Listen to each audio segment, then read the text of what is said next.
के शो में। Paragon scandal, कैसर अमीन भट्ट से तहकीकात, अहम इंकशाफात। मलीर डेवलपमेंट अथॉरिटी केस, अहम गिरफ्तारी के लिए वारंट जारी।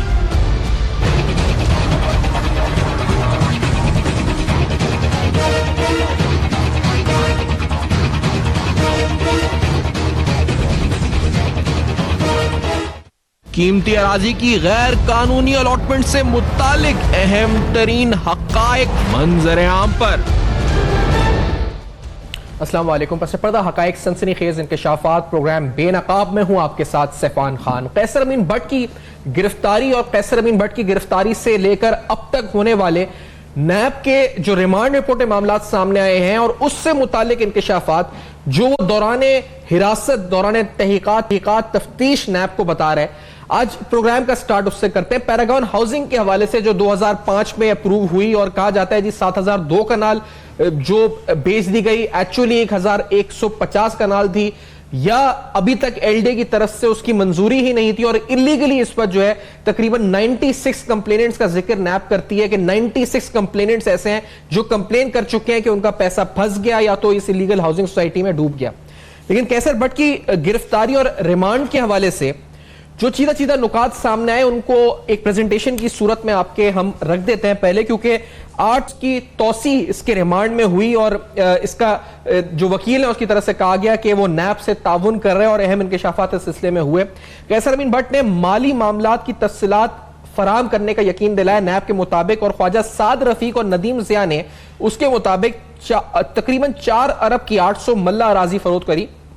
ख्वाजा बरादरान ने शाहिद भट्ट की कमर्शियल अराजी भी अवाम को फरोख्त करी। कैसर अमीन भट्ट ने यह भी इल्जाम लगाया डायरेक्ट ख्वाजा साद रफीक और ख्वाजा सलमान रफीक के ऊपर। इससे पहले कि हम इन डॉक्यूमेंट्स पर आएं और आपको डिटेल में बताएं कि क्या लिखा है इस रिमांड रिपोर्ट की इस तफ्तीश में, आपको यह भी सुनवाते हैं कि ख्वाजा साद रफीक ने अपने ऊपर लगने वाले इल्जामात में या उन इल्जामात की क्या हकीकत है या वो क्या समझते हैं इस बात, उनका मौकिफ क्या है, क्योंकि हमने कोशिश की थी लेकिन मौकिफ इस तरह नहीं दिया। तो ये सुन ले कि उन्होंने क्या कहा था मीडिया से बात करते हुए। Let's hear this. मैं पहले भी ये कह चुका हूं कि मुझ पर और मेरे भाई पर एक प्राइवेट हाउसिंग सोसाइटी का मालिक होने का ये इल्जाम लगा रहे हैं। अब तक इन्होंने तकरीबन 1.5 महीना हो गया लाहौर हाई कोर्ट में कोई एविडेंस, कोई डॉक्यूमेंट, कोई सबूत वो मुहैया नहीं किया। ये कहते हैं कि कोई सबूत मुहैया नहीं किया गया। मैं आपको अपने पैनल से तारुफ आपका करा दूं। मेरे साथ मियां अली अशफाक साहब मौजूद हैं, माहिर कानून है, नैब कवानीन पे बड़ी गहरी गिरफ्त रखते हैं। अशफाक साहब शुक्रिया आपने ज्वाइन किया है। फिरदौस नकवी साहब पाकिस्तान तहरीक इंसाफ के सीनियर रहनुमा और अपोजिशन लीडर है सिंध असेंबली में, हमें ज्वाइन कर रहे हैं। बहुत शुक्रिया नकवी साहब, आपने प्रोग्राम में ज्वाइन किया है। तो बात सबूतों की हो रही है, तो ये रिपोर्ट मियां अशफाक साहब पहले मैं आपके सामने नैब की रखता हुआ पूछना चाह रहा हूं, क्योंकि the accused Qaiser Amin Bhatt disclosed that accused Nadeem Zia in connivance with other accused person, namely Khwaja Saad Rafiq and Khwaja Salman Rafiq, fraudulently and illegally sold out commercial land measuring area 800 marla और इसकी वैल्यू है जी 4 billion rupees और approximately to the general public land of which is owned by Shahid Bhatt. Accused is required to confront with Shahid Bhatt in this regard. आगे ये लिखा है जी कि that accused Qaiser Amin Bhatt further disclosed that accused Khwaja Saad Rafiq and Khwaja Salman Rafiq in conveyance with accused Nadeem Zia are withdrawing financial benefits of billions of rupees from the accounts of Paragon City, और ये according the physical custody of the accused और तमाम मामलात आगे लिखे हैं। लेकिन मेरे साहब आप केसेस करते रहते हैं नैब के, मुझे बताएं कि ये मामला जो है, मतलब ये कह देना कि मैं फाइनेंस देता हूं, इज इट इनफ या इसके आगे और प्रोब होगा, या नैब ने रिमांड रिपोर्ट में इतने एक पेज का लिखा जाता है, आगे डिटेल्स होंगी नैब के पास, क्या होगा? देखिए, just a little conceptual understanding before I make an opinion. NAB laws में सेक्शन 26 में टेंडर ऑफ पार्डन की एक सेक्शन रखी हुई है।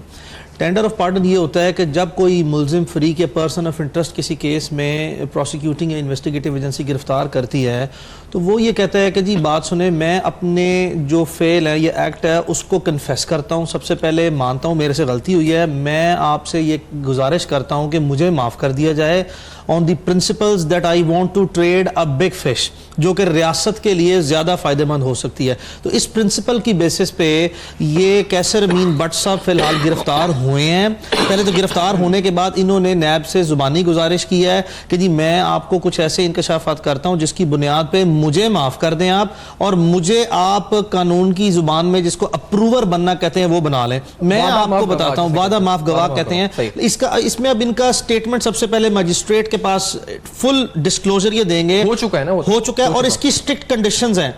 पहले ये देखना है कि वो जो हो चुका हुआ है, क्या वो नैब का जो केस नैब बनाना चाहती है, या जिस तरफ उनको लीड्स बाकी corroborating एविडेंस मिल रही है, क्या वो सपोर्टिंग एविडेंस स्टेटमेंट काफी है। जुबानी किसी शख्स का महज इंकशाफ कर देना, बयान दे देना, चाहे वो अप्रूवर बन जाए, उसकी कानून में, नैब के कानून में जिसमें डॉक्यूमेंट्री एविडेंस के केस हैं, देखें ये ऑकुलर एविडेंस का केस नहीं है, कोई कत्ल का, कोई चोरी का, डकैती का या अगवा का केस नहीं है। नैब के फाइनेंशियल क्राइम के केसेस में 99% केसेस जो है वो डॉक्यूमेंट्री एविडेंस की बेसिस पे हैं। कहते हैं कि 4 अरब की जमीन 800 मल्ला की बेची जो कि कमर्शियल थी, और तो वो तो चले जमीन के डॉक्यूमेंट्स होंगे कि 4 अरब की जमीन बेच दी, लेकिन फिर वो कहता है कि फाइनेंशियल बेनिफिट्स जो है विड्रॉ किए गए दोनों ख्वाजा बरादरान की तरफ से। नदीम जिया जो थे वो सामने थे, जो अभी तक मफरूर हैं और सामने गिरफ्तार नहीं हुए हैं। तो वो कैसे, ये तो एक स्टेटमेंट है मेरे ख्याल में, ये इसकी कोई एविडेंस है कि फाइनेंशियल बेनिफिट्स अगर तो ये महज स्टेटमेंट है कि ये, और कि जी ये पैसे गए हैं और इसका कोई सपोर्टिंग एविडेंस नहीं है, कोई फाइनेंशियल ट्रैकिंग ट्रेसिंग कि जी ख्वाजा बरादरान ने ये पैसे फला बैंक अकाउंट में लिए, शायद वो बेनामी अकाउंट था, या अपने अकाउंट में लिए, या उसकी कोई रसीदें मौजूद है। महज ये जुबानी बयान और वो कैश की सूरत में रकम का इंकशाफ की कानून में किसी किस्म की कोई हैसियत नहीं है। और अगर जबरदस्ती करके नैब अगर ये इस बुनियाद पर केस बना भी ले तो अदालत में ड्यूरिंग द ट्रायल ये केस सस्टेन नहीं रह सकता। ये वाला जो पोर्शन है इस केस का कि जी अप्रूवर ने एक कन्फेशनल स्टेटमेंट देने के बाद ओरल स्टेटमेंट या ओरल जो है वो इंकशाफात किए हैं, उसकी कोई रेलेवेंस हम ये अंदाजा ही लगा रहे हैं, क्या पता हो इस पर डॉक्यूमेंट सारे मामला हो। लेकिन ये बात नकवी साहब के नैब का और आपकी पार्टी का कोई गठजोड़ तो नहीं है, क्योंकि ये अपोजिशन बार बार एतराज उठाती है। तो ख्वाजा साद रफीक साहब ने नैब के बारे में जो कहा है, अगर हम वो सुनवा दें पहले, फिर फिरदौस नकवी साहब का जवाब कि उन्होंने जो नैब के बातें की हैं ख्वाजा साद रफीक ने, वो क्या है पैरागॉन केस से मुंसलिक। Let's hear this. इन्होंने बहुत से लोगों को गिरफ्तार करके टॉर्चर किया है, जिनमें से 5 अफराद ये गवाही देने पर, ओथ देने पर, अल्लाह के मुकद्दस कलाम पर तैयार हैं कि इन्होंने उनको फिजिकल टॉर्चर किया है और उनको मजबूर किया इलीगल डिटेंशन के दौरान कि वो मेरे खिलाफ कोई सबूत दें या गवाह बने। नकवी साहब, क्या इसकी इन्वेस्टिगेशन होनी चाहिए जो ये कह रहे हैं, इल्जाम लगा रहे हैं, या इसको महज सियासी इल्जाम समझ के इसको रद्द कर देना चाहिए कि ये पॉलिटिशियन है, आगे इनकी दुम पर पाओ नैब का, तो इसलिए बोल रहे हैं ये सब कुछ? आप क्या समझते हैं? ना उनके नाम दिए, ना वो इतनी हिम्मत वाले लोग जिनको टॉर्चर किया गया, जो आके इनके साथ इतराफ कर रहे हैं कि हमारा हाथ मरोड़ा गया, हमें पीटा गया, मारा गया, मेंटली टॉर्चर किया, फिजिकली टॉर्चर किया। उन लोगों ने जाके मुकदमा उन लोगों के अफसरान के खिलाफ क्यों नहीं कर दिया? ये नैब के खिलाफ ह्यूमन राइट्स में ही चले जाते, कमीशन के ऊपर कोर्ट में चले जाते, बहुत सारे एवेन्यूज थे। देखिए, जो बात कह रहे थे अशफाक साहब, उसके अंदर एक केस और जो है बड़ा इंटरेस्टिंग है। इसहाक डार साहब ने भी एक दफ़ा अप्रूवर बने थे हुदैबिया। वहाँ डॉक्यूमेंट्री एविडेंस भी बहुत ज़बरदस्त है, उन फैमिलीज के अकाउंट्स भी हैं, और हमारे कमाल के जजेस थे जिन्हें उनको बरी कर दिया, और हमारी कमाल की नैब थी उस वक्त जिसने उसको चैलेंज नहीं किया जजमेंट को। उसी बुनियाद पे जजेस ने फैसला किया, बेसिकली नैब का फ्लॉ लिमिटेशन पे, लॉ ऑफ लिमिट। जिससे कि अगर पुराने केसेस को दोबारा खोला जाएगा तो पाकिस्तान की तारीख में जितने जजमेंट्स हुए वो दोबारा खुल जाएंगे।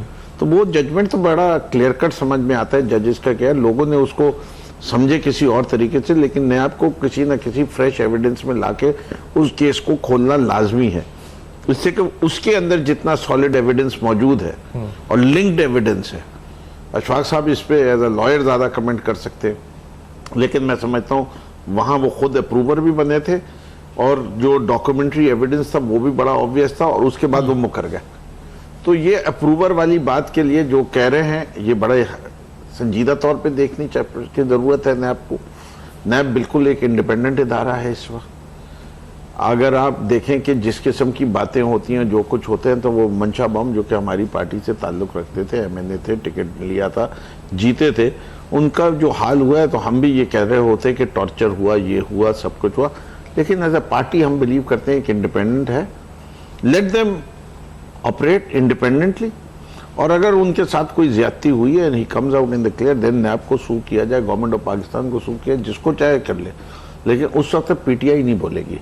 अगर इनके अंदर थोड़ी सी भी शराफत होती और ये इस बात पे यकीन रखते हैं कि पाकिस्तान में अकाउंटेबिलिटी होनी चाहिए जी, तो इनको ऐसी बातें टीवी पे आके नहीं करनी चाहिए थी ख्वाजा साद रफीक साहब को, जो इन्होंने की। गुजरे इन मराइल से। देखिए, इस मुल्क के अंदर ट्राइवर्सिटी ऑफ जस्टिस जिसे कहा जाता है, वो बेतहाशा हुआ है। जरदारी साहब हीरो बने हुए हैं कि मैंने 11 साल तक मुकदमे पेश। कभी कोई आदमी वकला बार वालों को चैलेंज करता हूं, दिखा तो दे कि उनका केस उन्होंने कभी प्रोसीड होने दिया है या नहीं होने दिया है। उनका केस अभी तक, आज तक कोई विटनेस की मुकम्मल नहीं हुई टेस्टिमनी। कभी जज बीमार हो जाता था, कभी उनका वकील बीमार हो जाता था, कभी प्रोसिक्यूटर बीमार हो जाता था, कभी वो विटनेस को आने नहीं देते थे, सही आगे नहीं बढ़ता। तो इस मुल्क के निजाम में ये जो स्टेटस को की सियासी पार्टी हैं, इन्होंने जितनी तबाही मचाई है, इंशाल्लाह इस सारी करप्शन को हम आगा करें। लेकिन ये तो है, जिस तरह आपने कहा कि अभी इंतजार करें और को चलने दे मामला नैब के अंदर। और फिर दूसरी बात आपने कहा जी कंप्लेन अगर है तो वो खुद जिसने, क्योंकि ये कैसर अमीन भट्ट का हवाला दे रहे हैं, इससे पहले ट्वीट्स के जरिए भी वो कह चुके हैं, वो कहते हैं कुकेन पिलाकर इसको जो है बयान लिए जा रहे हैं, इस तरह के इल्जाम लगा रहे हैं। तो ये आपकी गवर्नमेंट को नोटिस इसका नहीं लेना चाहिए, मतलब कि अगर एक कह रहा है जी एक मुलजिम को जेल में मारा जा रहा है, कुकेन पिलाई जा रही है, बयान रिकॉर्ड किया जा रहा है, मैं ये कह रहा हूं कि नहीं, मैं समझता हूं कि एक रोबस्ट सिस्टम ये होता है जिसके अंदर इंस्टीट्यूशंस क्रिएट हों, जिधर ये बात जरूर सुननी चाहिए, जिससे कि अगर ख्वाजा साद रफीक या किसी भी अप्रूवर से या किसी भी गवाह के साथ या किसी आदमी को जो नैब ने, उसकी लिमिट्स डिफाइंड होनी चाहिए कि वो क्या कर सकते हैं। And I don't think so कि as a society and as a party in power हम टॉर्चर को की इजाजत देंगे। हम समझते हैं कि हमारे कानून नहीं इजाजत देते टॉर्चर की, और जहां जहां टॉर्चर होता है पीटीआई उसके खिलाफ है, but they have to prove कि टॉर्चर हुआ। ठीक है। अच्छा, ये जो जिस तरह के मामलात हैं ये जमीनों के, और ये जो आपको हम डॉक्यूमेंट्स दिखा भी रहे हैं, इसमें साथ साथ पैरागॉन सिटी एक जो नदीम जिया, ये वो नदीम जिया, उसका एनआईसी भी हम आपको दिखा देते हैं, जो मफरूर इस पर है और कहा जाता है जी कि अब तक हाथ नहीं आया है, इसके भाई दीगर हाथ आ चुके हैं। बड़ा इंपॉर्टेंट केस इस पर बन चुका है। मीर साहब, इससे पहले कि ब्रेक हो, ये इल्जामात के टॉर्चर हो रहा है, अच्छा मुझे ब्रेक का कहा जा रहा है, तो आई टू टेक अ ब्रेक। इस ब्रेक के बाद आते हैं तो आपके सामने ये सवाल भी, और इसके साथ जमीनों के हवाले से, सूबा सिंध में एमडीए की स्कीम के हवाले से और केडीए के हवाले से कुछ अरेस्ट वारंट जारी हुए हैं, कुछ कोर्ट ने जारी किए हैं, कुछ नैब ने जारी किए हैं। वो कौन लोग हैं, इस ब्रेक के बाद जानेंगे हमारे साथ।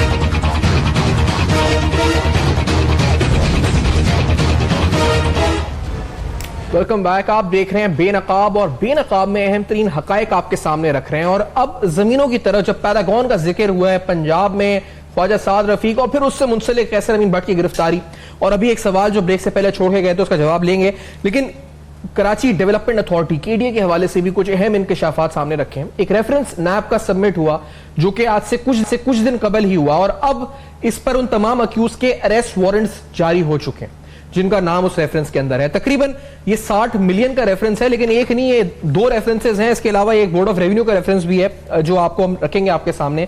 Illegal allotment, conversion, adjustment of plots, land, Karachi में बेशुमार मिसालें ऐसी मौजूद हैं। इसमें जो अक्यूज्ड हैं, Syed Nasir Abbas ex DG KDA, Mohammad Javed Ahmed ex assistant director KDA, Mohammad Kamran ex additional director KDA, Sadruddin, Mohammad Zeeshan, Feroz Ahmed, Javed Ibrahim, ये तमाम स्टेट ब्रोकर्स हैं।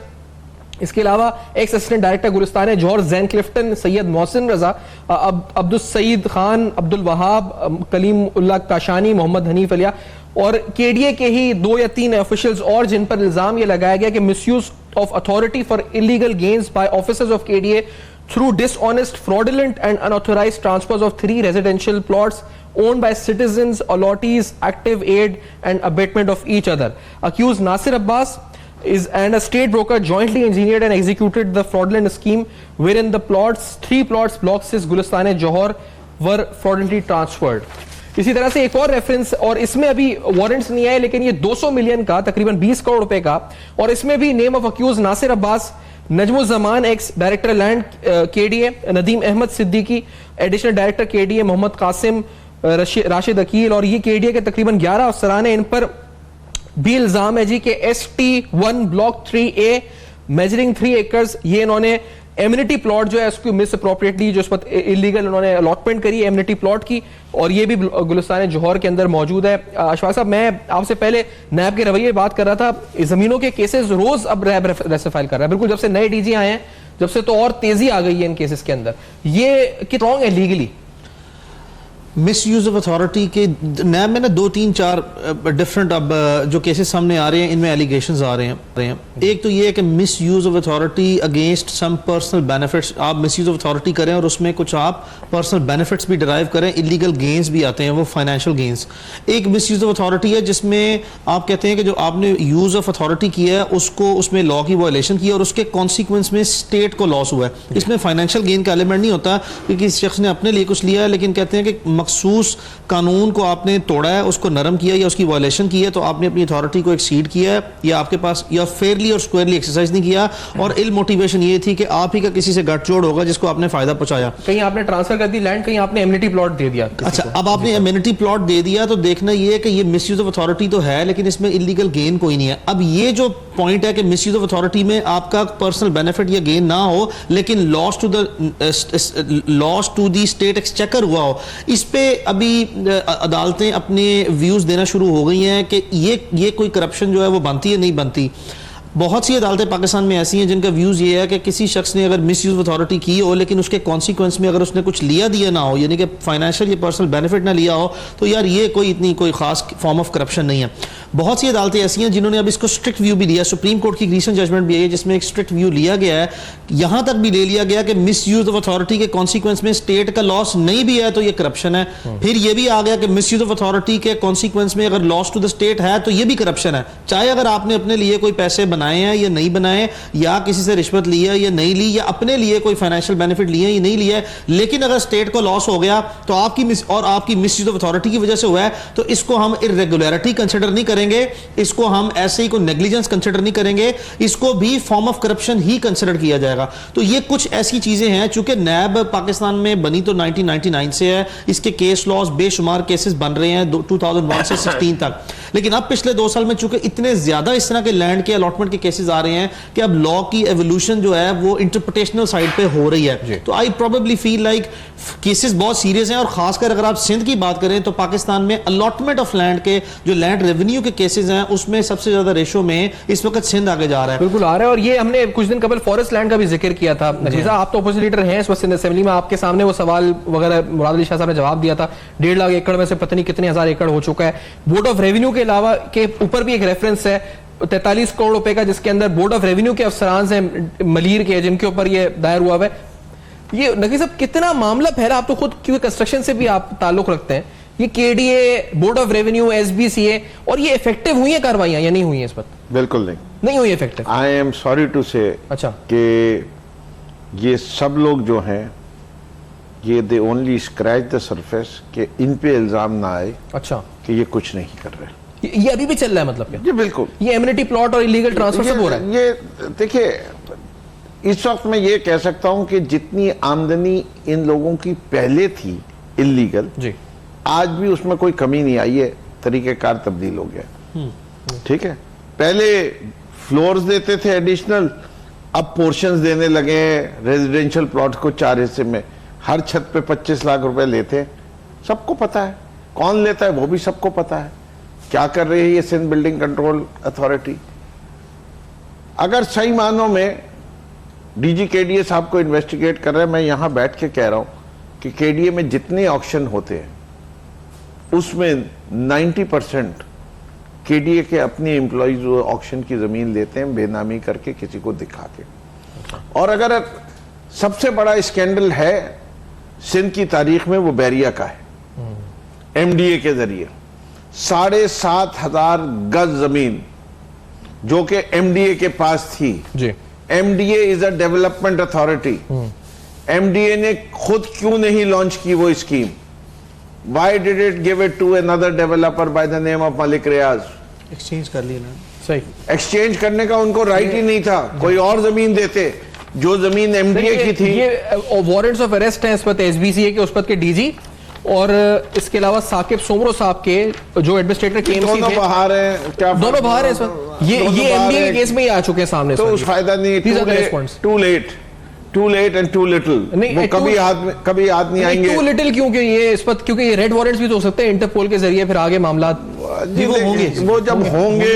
असलम मसूद ओमनी ग्रुप का आ गया सर सीएफओ जो है इस वक्त। सर लेट्स होप सो कि ये हो। मैं इसके मामले में थोड़ा सिनिक हो गया हूँ, सिंध के मामले में। अच्छा, इससे कि खासतौर पे ऑपोजिशन लीडर बनने के बाद? नहीं, ऑपोजिशन लीडर के बनने से उसे नहीं। आपको प्रोग्रामों में पहले भी आता हूं, लिप सर्विस ज्यादा है, ग्राउंड पे काम कम है। जो सही मानों में जिसको करना क्यों करेगा वो? इससे कि जब आवे का आवा बिगड़ा हुआ है, जब लोगों को थाने के पैसे देने पड़ते हैं, की पोस्टिंग के पैसे देने पड़ते हैं, टीचर्स को अपना गवर्नमेंट अपॉइंटमेंट लेने के लिए प्राइमरी स्कूल वाले को भी 5 लाख देना पड़ता है, पियोन के लिए भी 5 लाख रुपए देना पड़ता है। जब हर आदमी की पोस्टिंग जो है पैसे दे के और लेके हो रही है, और जमीन के ऊपर कोई काम होता हुआ नजर नहीं आता। लड़काना में 90 अरब खर्च हो गए, शहर के हालात तब्दील नहीं हुए। कराची के अंदर 15 साल से पानी की एक बूंद नहीं आई। 22,000 से बसें कम होकर 4,500 बसें। कौन सा आवा जिसे कह सकते हैं कि इस सूबे का दुरुस्त चल रहा है? और आज भी सारे इदारे मौजूद हैं, एंटी करप्शन भी मौजूद है, नैब भी मौजूद है इधर, और खुद डिपार्टमेंट के हेड्स भी मौजूद है। तो कोई एक डिपार्टमेंट तो सीधा हो जाए। एनआईसीवीडी जिसकी बड़ी तारीफ करते हैं, उसके स्कैंडल देख लीजिए, उसके अंदर देख लीजिए ratio of medical employees versus non medical employees. जी बिल्कुल सही। दबादब नौकरियां दी जा रही हैं। भाई क्यों दी जा रही हैं? उस पर भी हमने किया है, उसकी ऑपरेशनल एफिशिएंसी पे भी काफी सवाल आते हैं उसके। देखिए लेकिन आप उम्मीद आपको नहीं कमी इस पर? मैं तो समझता हूं सिंध के अंदर जब तक पीपल्स पार्टी की हुकूमत रहेगी, आपसे करप्शन का खात्मा नहीं। आप ये कह रहे हैं कि रिश्वत जो है वो चल रही है अभी भी, लेकिन उसकी शायद अमाउंट कम हो गई है या वही है? मैं तो एग्जैक्टली वही चेंज हो गए, ज्यादा हो सकती है, कम कुछ नहीं होता। मोड बदल गए, तरीके बदल गए। आप कितने शहर ने 50 साल इंक्रोचमेंट के देखे? क्यों नहीं नाम ले देने को तैयार के जी इस पीरियड में ये एंटी इंक्रोचमेंट का हेड था, इस एरिया में एम्प्रेस मार्केट का जो इलाका था उसका बिल्डिंग कंट्रोलर का नाम ये था, उसके इंस्पेक्टर्स के नाम ये थे। सबको they all should be hold up. Exactly इसका एक तरीकेकार ये है कि लेकिन मैं आपसे जो पूछना चाह रहा हूं इस वक्त कि ये इन्होंने कहा too little and too late जो अरेस्ट वारंट्स पे कहा है, तो let's see the arrest warrants. मैं अरेस्ट वारंट्स आपके सामने रखता हूं क्योंकि ये डीजी जो इस वक्त नेशनल अकाउंटेबिलिटी ब्यूरो की तरफ से इस वक्त जो रिलीज हुए, to the DG NAB Karachi, to the IG police, उसके साथ एसएचओ पुलिस नैब कराची, और इधर पहला नाम है जी साकिब सोमरो साहब का, जिनका खियाबान बादबान का एड्रेस है, डिफेंस कराची का, is accuse of commission of offence and corruption of corrupt practices under section 9A of national accountability ordinance. ये भी बता दें वो निकल कैसे गए थे? निकल चुके हैं, ये भी भाग चुके हैं। नहीं, कैसे गए थे वो भी एक बड़ी अच्छी कहानी है ना। अच्छा, वो भी डोमेस्टिक साइड से इंटरनेशनल में चले गए। डोमेस्टिक फ्लाइट से साकिब सोमरो साहब इंटरनेशनल फ्लाइट में गए। अच्छा, दूसरा जो है कराची एयरपोर्ट से दूसरा मंजूर कादिर है, जो क्लिफ्टन का एड्रेस है इनका, ब्लॉक 1 कराची साउथ। ये भी एमडीए से मुंसलिक जो केस है उसमें है जी, और नैब ऑर्डर से इनके तो माशाल्लाह बड़ा मशहूर नाम है, और इससे पहले भी कई केसेस में ये मतलूब है। तो ये कहते हैं जी too little and too late, और ये बताइए एक बिफोर आशा साहब, सारी माफी चाहता हूँ, मंजूर काका का नाम कब से आ रहा है करप्शन में? मेरे ख्याल से तो 4 साल से तो हम सुन रहे, 3 या 4 क्यों नहीं प्लेस किया गया था एग्जिट कंट्रोल लिस्ट में? जाने के बाद कौन रोक रहा था? तेरे जाने के बाद तेरी देखिए साहब, ये क्या, ये वाकई में too little and too late है? देखें, too little and too late को अब आपने ओवरकम कैसे करना है तो सही, इसमें कोई ऐसी दूसरी राय नहीं है। अब इसको ओवरकम करने के लिए गवर्नमेंट ऑफ पाकिस्तान को चाहिए कि FIA में जो कैपेसिटी है बहुत बड़ा है। एक तरफ हम कहते हैं और हम मानते हैं और हमें कोई शक व शुबा नहीं है कि पाकिस्तान में जो साइज और मैग्नीट्यूड है करप्शन का, that goes beyond our unimaginable level पे अब चला गया है। बहुत बड़ी साइज है करप्शन का। अब आप ये देखें कि आपकी नैब पाकिस्तान के इदारे में कितने लोग काम कर रहे हैं। सपोजिडली एक साल में मैक्सिमम नंबर ऑफ रेफरेंस जो पूरा अपनी फुल कैपेसिटी को ओवरलोड होके इन्वेस्टिगेशन। अगर आपसे स्ट्रेट फॉरवर्ड पूछूं पॉइंट ब्लैंक, क्योंकि ये कहते हैं कि ये दोनों मुल्क में नहीं है, तो फिर ये इसकी क्या हैसियत है, मुझे बताएं। देखिए इसकी हैसियत देखिए मतलब ये मैं शो में पढ़ दूं, इसको इसने ये हैसियत है, इसकी खबर छप जाए, अच्छी हेडलाइन आ जाए, मैं आपको बताता हूं वही हैसियत है जो इसाक डार की प्रॉपर्टीज को ये मुझे समझा इसकी हैसियत मैं आज आपको बताता हूं। देखें ये वो कानून का वारंट ऑफ अरेस्ट है कि इसकी एग्जीक्यूशन अब तक क़यामत भी होनी है, जब तक ये दोनों लोग फौत नहीं हो जाते ये एग्जीक्यूट होने हैं। ये अब पाकिस्तान का इतना कमजोर कानून नहीं है, किसी लॉयर को हायर करके आप ही से कॉन्टैक्ट करके ये कैंसिल नहीं हो सकते, ये प्री अरेस्ट बेल लेके आ जाएंगे। देखिए ये अब वारंट ऑफ अरेस्ट इशू हो चुका हुआ है, ये अगर नहीं आए कुछ अरसे में तो ये पाकिस्तान में ये स्ट्रेट अवे ये ईसीएल पे प्लेस होंगे। ईसीएल पे प्लेस होने के बाद इंटरपोल के थ्रू इसकी एग्जीक्यूशन होनी है। ये जहां जहां पाकिस्तान इंटरपोल के सिस्टम में पूरी दुनिया में जो सिग्नेटरीज हैं जहां भी ये ट्रेवल करेंगे they will be detained and they will have to come back to Pakistan. इसने एनफोर्स होना है, इसने एग्जीक्यूट होना है। और चूंकि अब अगर ये थोड़ा सा लेट करते हैं, 1-2 महीने अगर ये नहीं आते वारंट ऑफ अरेस्ट इशू होने के बाद, तो स्ट्रेट अवे ये पाकिस्तान की किसी अदालत से बेल इसलिए नहीं ले सकेंगे कि जो ही किसी पाकिस्तानी एयरपोर्ट पे उतरेंगे इनको एफआईए डिटेन कर लेगी, बिकॉज इनका नाम जो है सेंट्रलाइज वो एयरपोर्ट पे चला जाएगा ईसीएल में, वहीं पे डिटेंशन होगी इनकी, वहीं से ही जो है वो नैब इनको जाके अरेस्ट कर लेगी। तो इसकी और ये वो वारंट ऑफ अरेस्ट है कि इसकी एग्जीक्यूशन के बाद इसका लॉजिकल एंड हमेशा गिरफ्तारी है, वो गिरफ्तारी से नहीं बच सकते वारंट ऑफ अरेस्ट। मुझे मैं एक केस का ले देता हूं, थोड़ा वो भी समझा दीजिए। राव अनवर के केस बेल भी हो गई, मजे से घर में भी बैठा हुआ है, सारी अय्याशियां हो रही है। ब्रेक की तरफ जाना है तो आपने राउंड का जिक्र किया, लेकिन मैं शहजाद अकबर साहब का ब्रेक के बाद सर आके उस बात को नहीं, वो ब्रेक की तरफ जाते हैं, ब्रेक के बाद आते हैं तो नकवी साहब जो कहना है वो सुनाते हैं। शहजाद अकबर साहब ने भी कुछ स्टेटमेंट्स दिए हैं, वो भी आपको रखेंगे, और फिर एमडी केस से मुंसलिक नैब की रिपोर्ट हमारे हाथ में, ये क्या कहती है ये बताएंगे आपको हमारे साथ।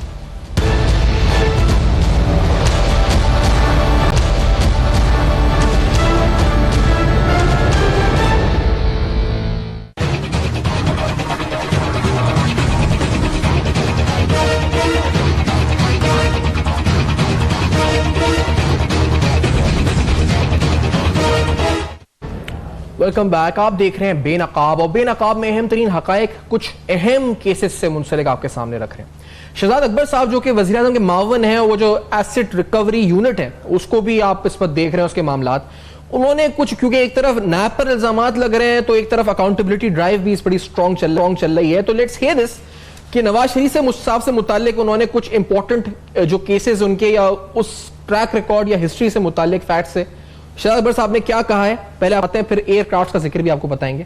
Let's hear this. साबिक वज़ीर आज़म मियां मोहम्मद नवाज शरीफ साहब का प्राइवेट ट्रिप्स और उसकी डिटेल्स, फाइनेंशियल डिटेल्स कि क्या उन ट्रिप्स के ऊपर कितना खर्चा किया गया, तो ये जब डिटेल्स निकाली गई, ये टोटल 250 मिलियन यानी कि 25 करोड़ के लगभग अमाउंट बनती है जो इन 25 ज़ाती दौरों पे खर्च की गई। ये तो ट्रिप्स की बात थी, इसके अलावा जो एयरक्राफ्ट का इस्तेमाल हुआ उस हवाले से जो इन्वेस्टिगेशन या तहकीकात है वो किस नहज पर है, किस रफ्तार से चल रही है, या क्या उस पर अपडेट्स हैं, ये भी सुन लेते हैं शहजाद अकबर साहब की ज़बानी। वीवीआईपी एयरक्राफ्ट का मिसयूज था, उससे मुतालिक केसेस और जो तमाम रिकॉर्ड था, तो वो मैं कंफर्म कर देता हूँ कि नैब को भेज दिया गया है। नैब का एक प्रोसेस होता है कंप्लेंट वेरिफिकेशन का, वो उनका फर्स्ट प्रोसेस होता है। मेरी कल भी उनसे बात हुई है, वो उसमें मोस्ट प्रॉब्ली ऑथराइज हो जाएगा तो उसकी इन्वेस्टिगेशन प्रॉपर्ली नैब शुरू कर देगा। ब्रेक से पहले आपने आपको 2 अरेस्ट वारंट्स दिखाए थे, एक साकिब सोमरो और एक मंजूर कादिर काका, एसबीसीए केएमसी एडमिनिस्ट्रेटर, और दोनों के ऊपर हमने लीगल और पॉइंट ऑफ व्यू क्या हो सकता है और सियासी तौर पे भी और इन जनरल भी वो आपने सुना है नकवी साहब की ज़बानी और हमारे मियां अशफाक साहब की ज़बानी। ये रिपोर्ट है इस वक्त जो नैब ने प्रोग्रेस रिपोर्ट सबमिट की है in the honourable supreme court. It's a subjective case, तो हम इसके फेट पर तो आगे नहीं बात कर सकते कि क्या होगा क्या नहीं होगा, लेकिन इस केस से मुंसलिक मैंने आपको 28 अक्यूज पर्सन की एक फहरिस्त इससे पहले दिखाई थी, जिसमें से 2600 कॉल अप नोटिस जा चुके हैं, जिनमें 2 अक्यूज पर्सन ऐसे हैं जो जुडिशियल रिमांड में इस वक्त हैं। ये तकरीबन 2 सियासतदान और 18 ऑफिशियल्स हैं गवर्नमेंट ऑफ सिंध के, 6 बेनिफिशरीज हैं, टोटल 28 इनकी तादाद है। लेकिन एक और अहम चीज जो इसमें आपको बताने लगे कि इस अहम तरीन केस में Murree development authority office of मुख्तार क्यार Bin Qasim deputy commissioner Malir Sindh building control authority, office of मुख्तार क्यार Gadap town, Gothabad department, office of मुख्तार क्यार Murad Memon, land utilization department Shah Murid, ये भी ऑफिस ऑफ मुख्तार क्यार है, और board of revenue and others. ये तकरीबन पूरी फहरिस्त है। अगर जमीन के हवाले से देखा जाए तो उन सबके नैब रिकॉर्ड चेक कर रही है। और दो रेड्स जो आप फुटेज में देख रहे हैं, एक एमडीए सेक्रेटेरिएट पे और एक उस हाउसिंग सोसाइटी के रेवेन्यू डिपार्टमेंट के ऊपर नैब कर चुका है। जो आप इस वक्त देख रहे हैं, ये 2014 से 16 के दरमियान जो लैंड ट्रांसफर एमडीए ने करी है उसका रिकॉर्ड वहां पर जो है इस पर जब्त किया गया। ये इंपॉर्टेंट केस है जी। साहब मैं ये पूछा था आपसे, ये वारंट्स हैं, इसका क्या करे भाई? आपने कहा ये हो जाएगा असलम मसूद की तरह इंटरपोल वगैरह, लेकिन ये तो हम सुन रहे हैं कब से। अभी आप नकवी साहब ने सवाल उठाया था, हम 3-4 साल से सुन रहे हैं। 4 साल हो गए सर। अब होगा भी, अब भी ऐसी 4 साल और गुजर जाएंगे। देखें, बात यह है कि someone, any person, any citizen of the country who's fleeing from the process of law, जो कानून, जो फ्यूजिटिव ऑफ लॉ है ना, कानून का भगोड़ा है, ये जो कानून से राय फरार इख्तियार करता है, वो केस के मेरिट से पहले ही तमाम अदालतों में, मुल्क की हर अदालत जो है वो उसको अच्छे अंदाज से नहीं देखती, उसको वैसे ही एक उसके कंडक्ट की वजह से उसको नफरत ज़्यादा निगाह से देखा जाता है कि ये वो शख्स है जो लॉ अबाइडिंग सिटीजन ही नहीं है, ये राह फरार इख्तियार करता है, ये कानून से भागता है। तो मेरिट से पहले ही जो है वो उसका केस बहुत ज़्यादा डैमेज हो जाता है। और ये जो लोग हैं, चूंकि ये प्योर क्रिमिनल्स हैं, इनके जितने, मैं वो इधर ही कहता because they are still innocent, but apparently उनके कंडक्ट से ये लग रहा है कि पूरी प्री मेडिटेटेड, कैलकुलेटेड ये अपने एक्ट करके और जानते बूझते हुए, बिकॉज अब पाकिस्तान में बड़ा वाइब्रेंट मीडिया है, ये अपनी फैमिली से इन टच होंगे, इनके घर पे रेड्स हो रही होंगी, ये पूरे पाकिस्तान में सर्कुलेशन देख रहे होंगे, इनको पता है। ये नहीं हो सकता कि इनको पता ना हो कि ये इनके खिलाफ वारंट ऑफ अरेस्ट इशू हुए हैं, ये उसके बावजूद जानते बूझते हुए जो उनसे छुप रहे हैं। इसकी एग्जीक्यूशन होनी है। एग्जीक्यूशन से पहले मुझे एक बात बताएं, मैंने इनसे एक सवाल पूछा था कि क्या इससे कोई फर्क पड़ा इफेक्टिवली, तो उन्होंने कोई फर्क नहीं पड़ा। एक आपके सामने रेफरेंस है, 9 केडीए के अफसरान अरेस्ट वारंट उनके निकल चुके हैं। ये आपने एक केएमसी के एडमिनिस्ट्रेटर और एक सिंध बिल्डिंग कंट्रोल के डीजी का वारंट निकल गया। वो 11 लोगों के अरेस्ट वारंट निकलने के बावजूद रिश्वत भी जारी है, जो ये कह रहे हैं, क्योंकि he is from the construction industry.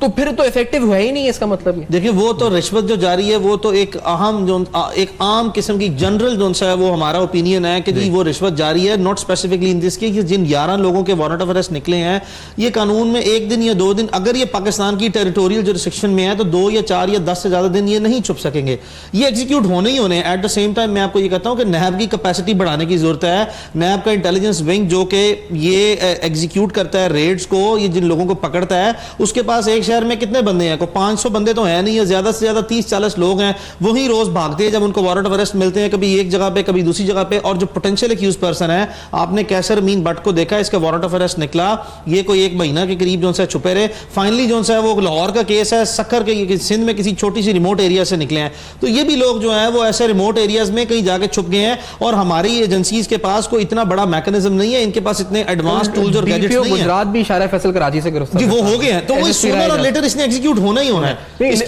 इसकी सेटिस्फैक्शन आप होनी कहते हैं ना कैपेसिटी बढ़ाएं, इधर ये करें वो करें, उधर जो ऑलरेडी कैपेसिटी है उस पर इल्जाम लग रहे हैं जी कुकेन पे लाकर। इस वक्त आपने सुना ना साद रफी साहब का वो सवाल उस वक्त ब्रेक में रह गया था कि कुकेन पे लाके उनसे बयान लिए जा रहे हैं, मार रहे हैं। मुजाहिद कामरान कहते हैं जी कि पता नहीं बाथरूमों में भी कैमरे लगाए हुए हैं, उसके बाद वो टीवी से गायब हो गए। हमने भी कोशिश की कि बताएं क्या हो रहा है। तो इतनी कैपेसिटी में ये सब माशाल्लाह हो रहा है, तो आप और बढ़ा देंगे कैपेसिटी, तो फिर क्या चाहते हैं? ये 2 चीजें कैपेसिटी। मैं आपको एक और भी ऐड कर लेना उसके साथ। 38 करोड़ रुपए कंस्टेबल के पास से निकलते हैं, 100 करोड़ से 200 करोड़ रुपए एक बिल्डिंग कंट्रोल अथॉरिटी के कंट्रोलर के घर से कैश 78 करोड़ वगैरह के करीब निकलता है। ऐसी चीजें उसके सुपीरियर को क्यों नहीं पकड़ा गया? कि तुम सर ये रेगुलेटरी बॉडीज ऑफ जमीन, ये एसबीसी, केडीए, ये बोर्ड ऑफ रेवेन्यू, ये सारे एक्स जो हैं ये इनके वारंट्स ही हैं इस वक्त। क्यों है आखिर? मैं तो नहीं, वो वारंट्स आप अगर इनके बॉसेस को पकड़ लो। नहीं वो तुम इतने खराब बॉस क्यों थे? नकवी साहब, मैं आपको ये भी बता दूं, बॉस कौन है? एसबीसी के डीजी का कौन बॉस है? डीजी एसबीसी का boss, local body minister, local body minister like Sharjeel Memon, अगर उस पर है तो शर्जील मेमन है जी, शर्जील मेमन है, या जो भी जाम खान शोरो है, इस वक्त सईद गनी साहब है।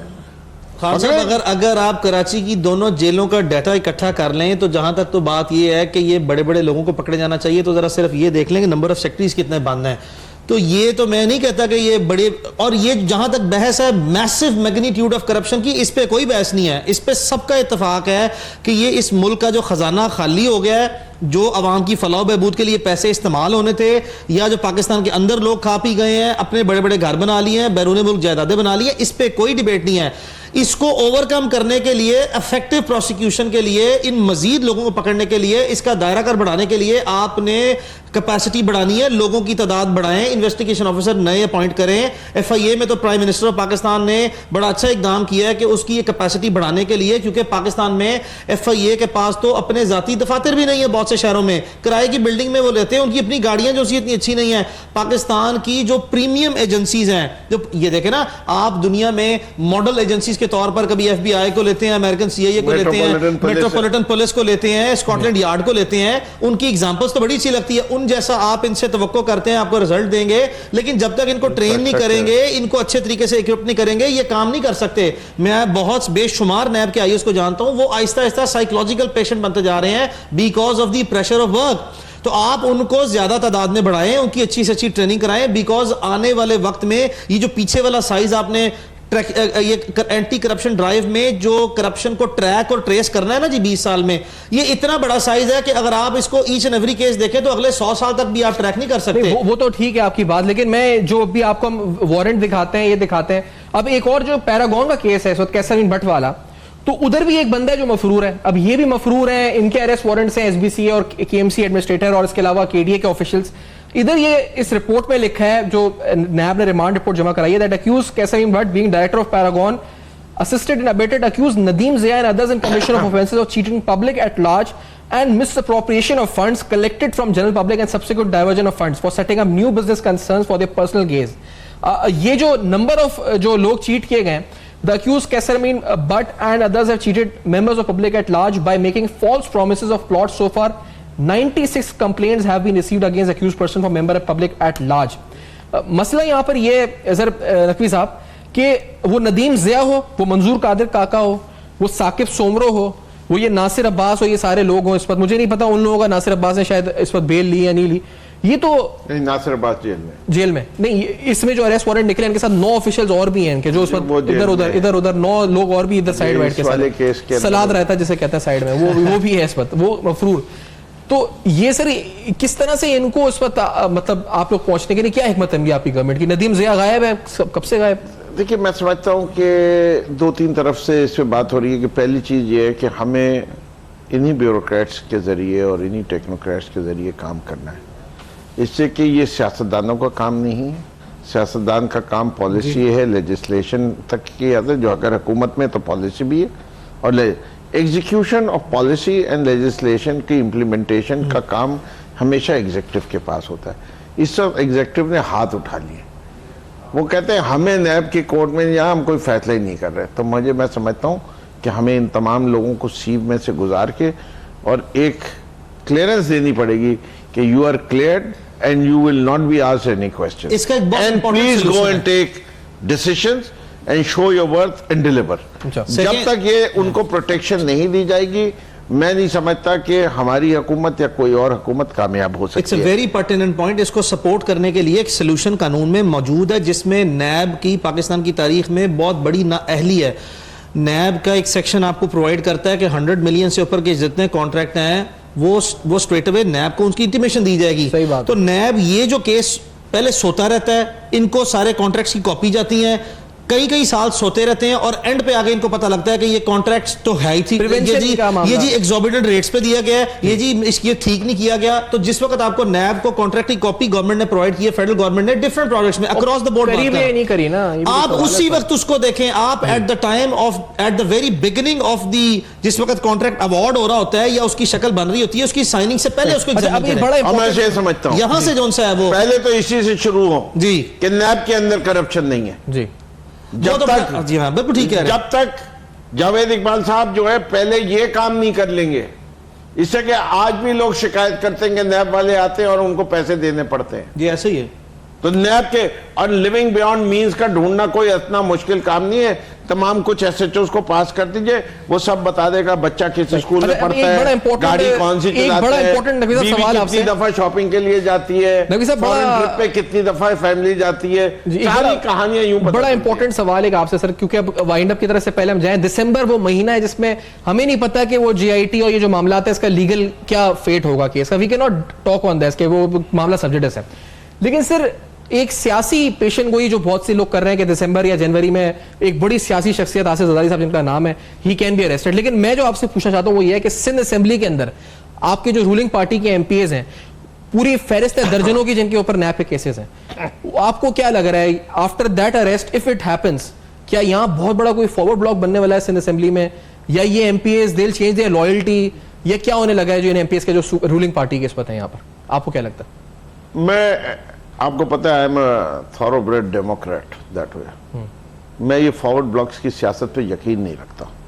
फॉरवर्ड ब्लॉक बनाना मुश्किल नहीं होगा अगर जो कुछ आप कह रहे हो जाए, लेकिन मैं समझता हूं कि पाकिस्तान की जमहूरियत के लिए बेहतर ये होगा कि वोट ऑफ नो कॉन्फिडेंस पेश किया जाए और दोबारा इलेक्शन के लिए जाया जाए, अगर ऐसा हो जाए तो। अगर ऐसा हो, यानी अगर पहली प्रोबेबिलिटी अगर जरदारी साहब अरेस्ट हो तो री इलेक्शन, या ये जो देखिए वो भगदड़ तो मचेगी ना, फॉरवर्ड ब्लॉक बनेगा तो वो बहुत सारे लोग अपनी जान बचाएंगे। हम फौरी तौर पे इनके ऊपर vote of no confidence, Murad Ali Shah साहब खुद बहुत बुरी तरीके से फंसे हुए थट्टा शुगर मिल में 100 करोड़ रुपए का एडवांस देके जिसके अंदर कोई काम नहीं हुआ, वो भी फंसेंगे। जब चीफ मिनिस्टर जाएगा या चीफ मिनिस्टर आएगा उसको वोट ऑफ कॉन्फिडेंस तो लेना पड़ेगा। एग्जैक्टली मुझे जब वो लेना पड़ेगा तो फिर वही काम आपका शुक्रिया अदा करेंगे नकवी साहब और मियां शौकत साहब, अपने प्रोग्राम में ज्वाइन किया, आपने अहम तरीन गुफ्तगू सुनी, अहम तरीन केसेस से मुताल्लिक हक़ाइक़ आज प्रोग्राम में हुए बेनकाब। फॉर फीडबैक फेसबुक, ईमेल और ट्विटर आपके फीडबैक का रहेगा इंतजार, देखते रहेगा। अब तक वक्त का रखेगा।